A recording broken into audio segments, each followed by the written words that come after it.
learning path. Now we are moving in our next program, that is our special guest, our revered and respected sir, Professor Dr. Taraknath Pant is going to deliver a lecture on the application of statistical approaches in social science research. Professor Taraknath Pant is a renowned retired professor of Vishwabharati Vishwavidyalaya. No introduction is required for him. He is one of the most titanic and gigantic, whatever adjectives I can add to him, the master class of this art, I may say.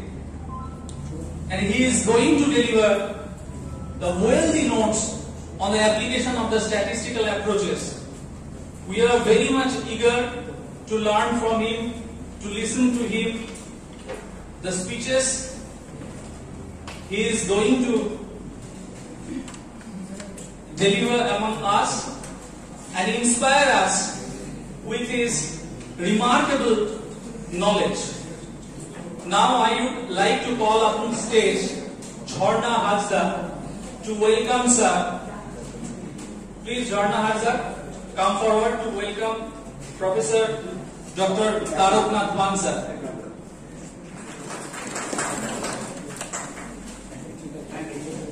Thank you sir. To felicitate Professor Dr. Taraknath Pant with a greenery representation to him. Please come Amit.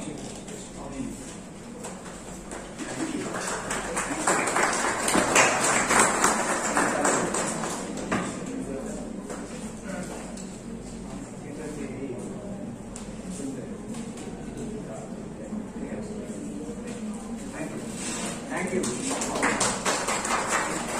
Now sir, this is তোমাদের PhD topic নিয়ে sir যে কোনো কিছু বলতে পারো একদম আচ্ছা ঠিক ওয়ার্ড ভালো কথা বলতে কইতে how to construct an effective tool in this এটা হচ্ছে ভেরি হার্ড টুল খুব ইন্টারেস্টিং হ্যাঁ শুধু একদিন নেক্সট চলো নেক্সট বলো পিকচার পার্টটা আমি বুঝিনা তেমন স্যার একটু যদি বলেন। নেক্সট বলে দুই আমরা শিখতে এসে যেমন তোমাকে একটা সহজ এক্সাম্পল তোমরা সব জায়গায় দেখেছো, আপনি উত্তরটা দিতে পারবেন যে কোন নদীতে জল নেই, কোন নদীতে জল আছে কেন। এই জন্যই যে নো ওয়ান ইজ স্যাচুরেটেড। একটা নদীতে জল উঠেছে মানে সে স্যাচুরেটেড হয়ে গেছিল, তার নিচে আর ক্যাপাসিটি নেই উত্তোলন করার। সেই জন্য আমরা ট্রেনই কিন্তু সেখানে কিন্তু স্যাচুরেটেড নেই। তোমার স্যার খুব ভালো প্রশ্ন করেছে স্ট্যাটিস্টিক্স ইন রিসার্চ স্ট্যাট কিভাবে আসবে। আর কেউ স্যার আমার একটা ইয়ে ছিল যে আমরা তো সবে আমরা যারা নতুন কলেজ এসেছি বাদ দিয়ে আমরা তো পিএইচডি সুপারভাইজ করছি, সেক্ষেত্রে আমরা যারা সুপারভাইজ করছি তারা কিভাবে রোল অফ সুপারভাইজার। এবং স্যার এর সাথে আমার একটা কথা ছিল স্যার, আমরা যে ডেইলি পড়াশোনা করি আমরা অ্যাজ এ সুপারভাইজার কি ধরনের পড়াশোনা করলে আমরা আমাদের ডেইলি কাজটা ডেইলি আমাদের গাইড সুপারভাইজ করতে পারবো ঠিকঠাক করে।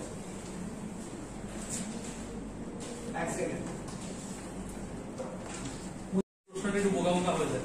আসলে স্যার যখন আমরা রিসার্চে নামছি, রিসার্চে নেমে যখন আমরা প্রথমে একটা রিসার্চ ডিজাইন ঠিক করছি, কাজে করছি, অবজেক্টিভ হাইপোথেসিস করছি স্যার, এরপরে ধরুন একজন ভীষণ নভিস হিসেবে আমি এই সাবজেক্টের নই, অন্য সাবজেক্ট থেকে এসেছি, আমি কিচ্ছু জানি না, তো আমি how to choose and why to choose these statistics আমি এখানে ওটা হলো স্ট্যাটিস্টিক্স, দ্যাট ইজ তোমার স্যারটা বলেইছে when to choose, how to choose, why to choose। না এক নম্বর what is,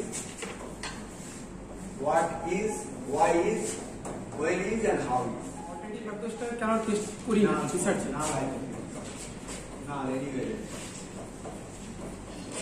স্যার আমরা দেখছি এডুকেশন ফিল্ডে স্ট্যাটিস্টিক্সটা মানে একটা বড় জায়গা জুড়ে আছে। এই যে স্ট্যাটিস্টিক্স থেকে যে ইন্টারপ্রিটেশন সেই জায়গাটা সম্বন্ধে একটু বলেন। স্টার্টিং সোশ্যাল এক্সপেরিমেন্টের রিসার্চে যেভাবে আমরা ভ্যারিয়েবলগুলোকে ভাগ করি, যেমন dependent variable, independent variable, experiment research ছাড়া অন্যান্য রিসার্চ ডিজাইনের ক্ষেত্রে কি এইভাবে আমরা ভাগ করতে পারি?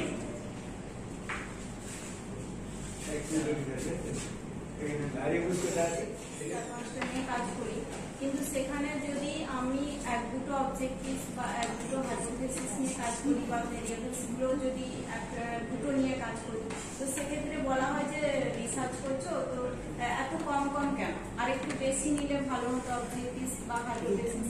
কিন্তু কম নিয়ে কাজ করলেও তো আমার একটা ব্রড এরিয়া নিয়ে কাজ করতে পারি। তো এই ধরনের মান, রিসার্চের মানটা নিয়ে আমাদের কেন কোশ্চেনটা আসে? শুরু করতে চাইবে যে কেন, কিভাবে, কোথায়, কিভাবে।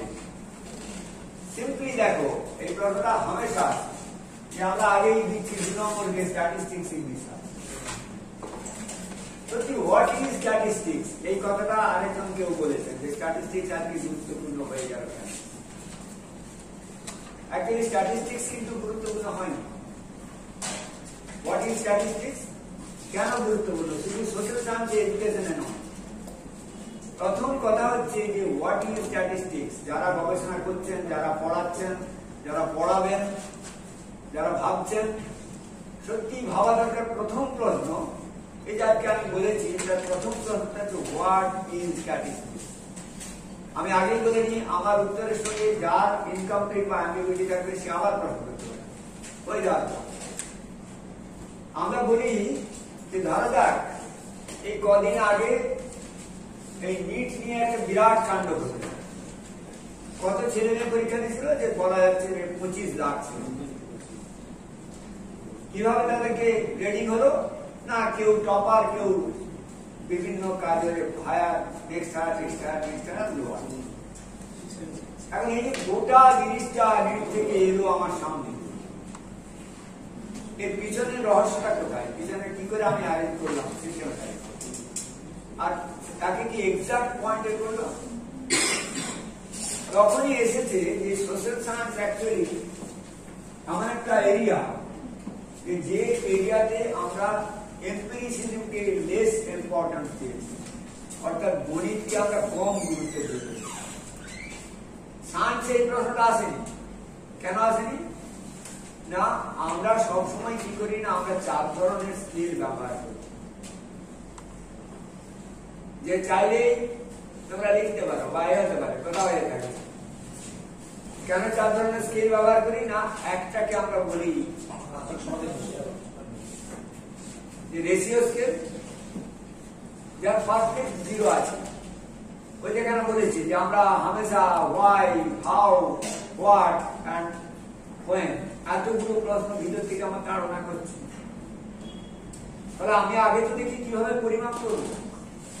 এই পরিমাপ করতে গিয়ে যে প্রশ্নটি আসে প্রথমেই, সেই প্রশ্নটির পিছনে এই স্ট্যাটিস্টিক্স লুকিয়ে আছে। তো হোয়াট ইজ স্ট্যাটিস্টিক্স না, আমরা পারফেক্টলি, যেমন আমি রেশিও স্কেল ছাড়া যখন ইন্টারভেল নেব, ইন্টারভাল স্কেল, এটি কখনো পারফেক্ট 0-তে পৌঁছতে পারি কি পারি না, একটা ইন্টারভেলকে আমরা ভেবে নিই। অর্থাৎ এই যে প্রবেবল আইডিয়া, সম্ভাব্য ধারণা, সেই সম্ভাব্য ধারণার যে বিজ্ঞান, তাকে আমরা বলি স্ট্যাটিস্টিক্স। অর্থাৎ statistics is a science of probability. দেখো, এই জন্য কি হয় না, বহু জায়গায় বলা হয় যে প্রথমেই যখন এসে গেল লাই বা মিথ্যা, মানে ড্যাম লাই, লাই আর স্ট্যাটিস্টিক্স। স্যার মাইক্রোফোন ড্যাম লাই, ড্যাম লাইটাকে বলে একটা সিরিয়াসলি লাই। আমি বললাম, আরে ভাই আমরা তো পেরিয়ে এলাম সাঁতার দিয়ে, আমার গাড়িটা একটা নদী ছিল, নদীর উপরে ভেসে চলে এলো। একজন সিনেমা সে ড্যাম লাই। আর না না, নদীর উপরে নয়, নদীর উপরে কিছুটা বাড়ি ছিল, কিছুটা জল ছিল, আমি পেরিয়ে এলাম। This also lie. আর সেকেন্ড, থার্ড ক্যাটেগরি কে দাঁড়িয়ে আছে স্ট্যাটিস্টিক্স। অর্থাৎ স্ট্যাটিস্টিক্স কে আমরা বলি মোর দেন দ্য লাই। অর্থাৎ statistics is one kind of bluff. অর্থাৎ আমি ওই যে উত্তর দিতে পারিনি, এক্ষুনি একদম বললেন যে সোশ্যাল সায়েন্সে স্ট্যাটিস্টিক্স কোথায় ঢুকে গেছে, বেসিক্যালি তা আমি যে উত্তর দিতে পারিনি, লজিক্যাল থেকে এড়িয়ে গিয়ে এম্পিরিক্যাল আমরা একটা রিলেশন তৈরি করে দিতে চাইছি, যেটা অন্তত আমার কাজটাকে গাণিতিকভাবে ব্যাখ্যা দিতে পারে। অর্থাৎ statistics is a science which provides the empirical solution up to a certain level of probability. এই যদি স্ট্যাটিস্টিক্স এর কোথাও মাস্টারমাস্টার ব্যবহার করেন ওরে তুই 0.05 লেভেল ভাববি, আমি কেন 100 লেভেল ভাবিনি? there is probability কেন আমার প্রবাবিলিটি ওই পর্যন্ত আমার তো দিতে 0.1 করলাম, আরো 0.11 করে দিতে পারি। কখনোই আমি একেবারে it's not a pure mathematics. অর্থাৎ 2 আর 2 কত হবে 4, কাজে 2 আর 2 4 কখনো স্ট্যাটিস্টিক্স হবে না। স্ট্যাটিস্টিক্স এর নেচার হচ্ছে বেসড অন প্রবাবিলিটি। এবারে সত্যি কেন এসেছে, অর্থাৎ কেন why statistics will use? একটু আগে এক্সাম্পল দিলাম যে 25 লাখ ছেলে নিয়ে যেটা আমি করছি, ওই সঙ্গে 10 লাখ ছেলে পরীক্ষা দেয় সেকেন্ডারি। যারা বসে আছেন তারা কি করতে চান যে 10 লাখের মধ্যে বলা এই কালকের মধ্যেই তুমি নেট গুলো পেয়ে যাবে সব ডিটেল। যখন নেট ছিল না তখনও স্ট্যাটিস্টিক্স হতো। বলবে যে গবেষণা আমরা কেন স্ট্যাটিস্টিক্স ইউজ করি, না গবেষণায় যে ডেটা পাই তাকে একদলকে আমরা বলি কোয়ালিটেটিভ ডেটা, অর্থাৎ গুণগত, আর একদল হচ্ছে সংখ্যাগত। এবার সত্যি সোশ্যাল সায়েন্সে কেন এসেছে এটাই রহস্য, যেটাতে তোমাদের মাস্টারমাস্টাররা বারবার বলছেন যে আমরা গবেষণা করাতে নিয়ে কি অসুবিধা করি। আমরা যারা সোশ্যাল সায়েন্স নিয়ে ডিল করি তারা বেসিক্যালি আমরা কি নিয়ে ডিল করি, না একটা প্রবেবল নেচার অফ বিহেভিয়ার। একটু আগে তোমাদের বলেছি যা একদল অবজার্ভ করা যায় আর যাকে ধরা যায় না, দেখা যায় না। অর্থ খুব ভালো বলেছে যে যদি নেচারের ভিতরেরটা দেখে পেলাম তাহলে তো হয়ে যেত। আমি দেখতে চাইছি যে সকাল থেকে সন্ধ্যে পর্যন্ত আমি ধ্যান করতে বসে গেলাম, যে সন্ধ্যেবেলা ঠিক ভগবানকে দেখতে পাবো। তো ভগবান দূর থেকে বলতে ওরে তুই দেখতে পাবি কি করে, আমি তো দেখার মধ্যে নেই। আমি যদি সত্যি দেখতেই পেয়ে যেতাম তাহলে তার আমার ধ্যান করতাম না। তুই যে ধ্যান করছিস তার তোকে তো দেখার দেখতে আর ধ্যান করবি। সোশ্যাল সায়েন্সের রিসার্চের মজা হচ্ছে যে আমরা যে সমস্ত নেচারের ডেটা পাই সেখানে কি রেশিও স্কেল আমরা ব্যবহারই করি। আমরা 3 ধরনের স্কেল ব্যবহার করি, একটাকে বলি ইন্টারভাল স্কেল, একটাকে বলি অর্ডিনাল স্কেল, একটা নমিনাল স্কেল। কোন দেশের না দেখো আমরা 4 ধরনের স্কেল আছে। বিজ্ঞানে একজন গবেষণা করছেন, স্যাম্পল নিয়ে তোমরা অত ভাবছো সত্যি স্যাম্পল এখনই এই রঞ্জিনী নিয়ে দিল, একজন জিজ্ঞেস করলেন তোমার তো 2 দল স্যাম্পল কি করে পড়া যায়। আচ্ছা একজন বিজ্ঞানী তিনি শুধু একটা এলিমেন্ট নিয়ে গবেষণা করছেন যে H2O জলের আমরা জানি সমীকরণ, এর মধ্যে কত ভাগ হাইড্রোজেন আছে কত ভাগ অক্সিজেন আছে, সেই অ্যানালিসিস করতে করতে যাচ্ছে সে একটা এলিমেন্ট নিয়ে। আর আমরা সেখানে কি হয়েছে, রঞ্জিনী বললো আমি 60টা ছেলে নিয়েছিলাম, আমি 60 টাকা তুমি 600 দিতে পারো। তফাৎটা কোথায়, কেন এই তফাৎটা এসেছে আজকে সোশ্যাল সায়েন্সে? Why statistics, number 1 what is statistics আমরা জানলাম। হোয়াই স্ট্যাটিস্টিক্স, ওই যে আমি ইরেশনাল মানে রেশনালিটির কোনো জাজমেন্ট নেই আমার আছে, বলেই যে আছে যে at least certain number of individual should be selected as sample. আমরা এতগুলো সংখ্যার শিক্ষার্থী নেব যাতে আমার কাজটা হয়। কি কাজ হয়, কি কাজ হয়, গবেষণা কেন করছি, যারা গবেষণা করছে তাদের মূল উদ্দেশ্যটা কি? এখনই রঞ্জিনীকে সেই প্রশ্নটাই ধরেছে যে আপনি তো পড়ালেন, এর ইমপ্লিকেশনটা কোথায়, কোথায় ইমপ্লিকেশন? আমরা সবসময় কি করি না, আমরা স্যাম্পল নিয়ে ডিল করি। তার উদ্দেশ্যটা কি, যে পপুলেশন থেকে আমরা স্যাম্পল নিয়েছি তাকে যাতে আমি সিদ্ধান্ত করতে পারি, অর্থাৎ infer the population parameter through statistics, অর্থাৎ স্যাম্পলের পরিমাপ দিয়ে আমরা এই করি। তার মানে হোয়াই স্ট্যাটিস্টিক্স, যে স্ট্যাটিস্টিক্স আমাকে সাহায্য করে ওই সহজে ইনফার করতে। মাস্টারমাস্টারকে কেন জানতে হয় যে গবেষণা করার ওরে তোর অ্যানালিসিসটা এইরকম কর, তুই যে কি রেজাল্ট করলি ইনফারেন্সিয়াল রেজাল্ট এর সাহায্যে বলতে পারবি যে এই যে নেচার, এই প্রাইমারি স্কুলের ছেলেমেয়েদের মধ্যে এই নেচার থাকবে। অর্থাৎ রঞ্জনী যা হেজিটেট করছিল যে লোডিং কমবে কি করে, লোডিং আমি ভেবেছি লোডিং আছে, আমার যদি ভাবনাতে সেই এটাকে মানে আরোপ করে দিতে পারি যে তুমি ভাবো লোডিং নেই, তুমি তার জন্যই তোমাকে 3 ধরনের টেকনিক বললাম। Statistics, why? It helps to minimize. It helps to minimize the loading, minimize the impact of variables, impact of error variables on the individual. To systematize the data or giving empirical interpretation. অর্থাৎ আমরা একটা গাণিতিক ব্যাখ্যা দিতে চাইছি। কি অসুবিধা ছিল লজিক্যাল দিলে? আমি লজিক্যাল বললাম যে এক্ষুনি যে আমি আসছিলাম, আস্তে আস্তে দেখলাম অনেক জায়গায় অনেকটা জল আছে, আমার গাড়িটা জলের উপর দিয়ে চলে গেল। এই যে ব্যাখ্যাটা কি ধরনের ব্যাখ্যা? যৌক্তিক ব্যাখ্যা। যখন এটা এম্পিরিক্যাল করলাম লজিক্যাল, যদি এম্পিরিক্যাল করতে যাই তাহলে আমাকে দেখাতে হবে যে গাড়ি আসতে গেলে তার কতগুলো প্রিকন্ডিশন আছে। রাস্তা চাই, রাস্তাটা অন্তত বানানো হলে ভালো হয়, রাস্তাটা নদীর মধ্যে হলেও সেখানে একটা রাস্তা তৈরি আছে, জলের মধ্যে আসতে পারবে না। দেখো এই প্রি কন্ডিশনস গুলো আরোপ করে কে হেল্প করে না? স্ট্যাটিস্টিক্স। স্ট্যাটিস্টিক্স যদি বলে দেয় যে you have satisfied the preconditions for conducting your research and for achieving the inferences, তখনই আমি স্ট্যাটিস্টিক্স কে বলতে পারি ইয়েস আমি গাণিতিক ভাবে দেখে নিয়েছি, আমি লজিক্যালি দেখে ইনফরমেশন থ্রু এম্পিরিক্যাল কনক্লুশন। অর্থাৎ 2-4 হয়, এটা যদি লজিক্যাল বলি হবে না, কিন্তু আমি স্ট্যাটিস্টিক্যালি বলতে পারি যে 2-4 হয়, এটা ম্যাথমেটিক্যালি হতে পারে।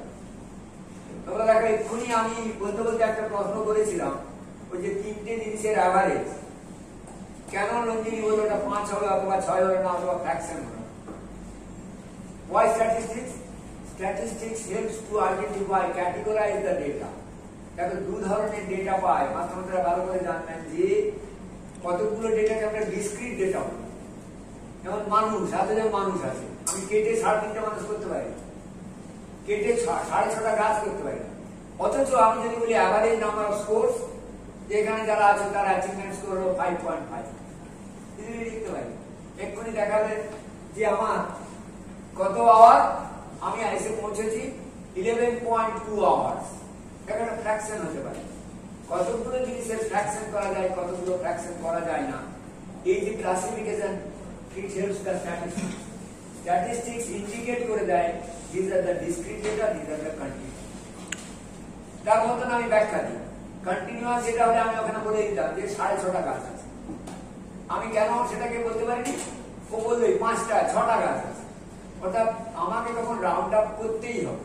Round up in terms of কি, আমরা একটা সময় ভেবে নিয়েছি। এই রাউন্ড আপও কিন্তু দারুণ ম্যাথমেটিক্স আছে। যেমন মজার ব্যাপার, yes, my tool is ready for administration. তাহলে যে টুল নিয়ে কথাটা তুলেছিলে কে? তুমি। বুঝতে পারলে এখন? যে ক্লিয়ার যে টুল করাটা কিছুই নয়, it's a very very simple issue. You keep your mind in your topic, stage by stage thinking. What is my topic? What data I need? How it will be available? আমি কি করে এটা পেতে পারি? And how it could be standardized? আমি কি করে এটা স্ট্যান্ডার্ডাইজ করতে পারি? মানে দুটো কন্ডিশন ফুলফিল করতে। ইনডাইরেক্টলি আমরা কি বলি? Reliability and validity. তার জন্য এক্সপার্টরা বসে আছে, আমি করেছি, কর্পোরেট করে দেখে নিলাম। Yes, now my tool is ready for application. আমার টুল এখন অ্যাপ্লিকেশন হয়ে এখন আমি যাচ্ছি, যারা তাদেরকে দিলাম। এবার টুলে এক্ষুনি আস্তে আস্তে কথা হচ্ছিল, দুটো নেচার আছে। একটাকে বলি আমরা কালচার ফ্রি টুল। যারা সোশ্যাল সায়েন্সে গবেষণা করছে, ধরো আমি খবর নিয়ে গবেষণা করতে চাই, আমি ট্রাইবেল সান্তাল নিয়ে করতে চাই, কেউ বলে না না আমি আরো যারা দলিত তাদের নিয়ে করতে চাই। এখন দেখো আমার person to person involve vary করে। তুমি ভাবলে আগ্রা থেকে একটা টুল কিনে আনলে এসে বাঁকুড়ার একটা স্কুলে অ্যাপ্লাই করবে। আমি ভেবেও দেখিনি যে ওই যে কোশ্চেনিয়ারটা আমি অ্যাপ্লাই করছি এদের পক্ষে কি অ্যাপ্রোপ্রিয়েট হয়েছে। ভেবেছে কি? ভাবিনি। আমি যা বাবা এই তো হাইলি স্ট্যান্ডার্ড টুল বলে দিয়ে দিয়েছে, চেপে বার করে দিয়েছে। That is not the proper tool. That is not the culture fair. এই দুটো শব্দ টুলের মধ্যে লিখে আছে, একটা বলি আমরা কালচার ফ্রি, আরেকটা বলি কালচার ফেয়ার। কালচার ফ্রি কি? আমি একটা টুল এমন ভাবে তৈরি করলাম which is applicable for all. আর কালচার ফেয়ার কি? It is eco-friendly, applicable for the respective student, respective group. কাজে তোমার টুলকে কালচার ফেয়ার করো। বোঝা গেল আমার শব্দটা? আমি যে রেসপেক্টিভ স্টুডেন্ট গ্রুপকে দিয়েছি তারা যাতে আমার আইটেমগুলি ঠিক করে বুঝতে পারে, তার জন্য আমরা কি করি না ট্রাই আউট করি। ফলে যখনই আমি টুল নেবো এই তিনটে জিনিস মনে রেখো যে আমি টপিক কি, কি লক্ষ্যে পৌঁছতে চাই, কিভাবে পৌঁছবো। এই কিভাবে যার সাথে পৌঁছবো, আমি উঠতে চাই এই দোতলা রুমে উঠতে চাই, একটা আগুন লেগে গেছে, ফায়ার ব্রিগেডের লোক তারা কেন এরকম হয়েছে যে হুইলস যেটাকে আমরা বলি স্টিয়ার, তারা কেন ব্যবহার করে না তারা দেখে যে যতটা হাইট সেই পর্যন্ত আমি যাবো, আরো হাইট হলে আরো হুইল হয়ে যাবো, আরো দেখো তারা নেসেসিটি প্রোভাইডস দ্য ইনভেনশন। অর্থাৎ আমি ইনভেনশনটা কেন করছি না, নেসেসিটি আমার টুলটা দরকার, আমি এদের উপরে অ্যাপ্লাই করবো। কাজে that is very very vital. Supervisor যখন সাপোর্ট করে তখন ওই নেসেসিটি। এবারে কোশ্চেন ছিল একজন বলেছেন হ্যাঁ, এবার দেখো আমরা স্ট্যাটিস্টিক্স এখন role of a supervisor, very very vital role of a supervisor.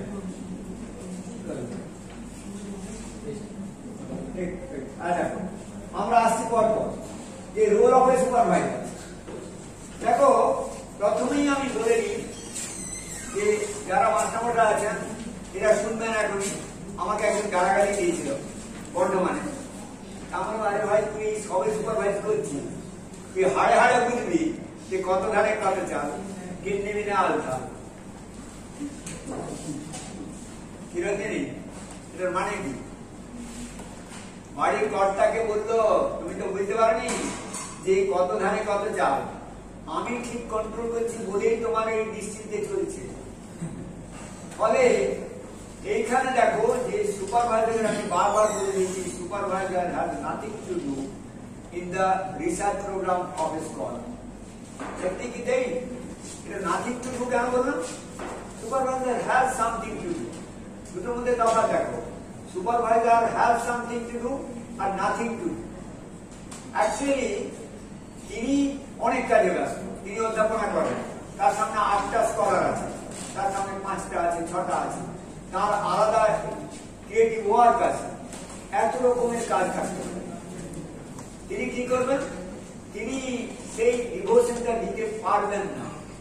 অথচ একজন স্কলার, এক্ষুনি আস্তে আস্তে বলছিলাম আমার সঙ্গে দুজন এসেছে তাদেরকে যে ধরা যাক আমি একটা বই থেকে আমি চাইছি এটা দেখতে, research methodology role of supervisor. এটা মন দিয়ে তোমরা শুনে রাখো, দেখো কত সহজ হতে পারে। আমরা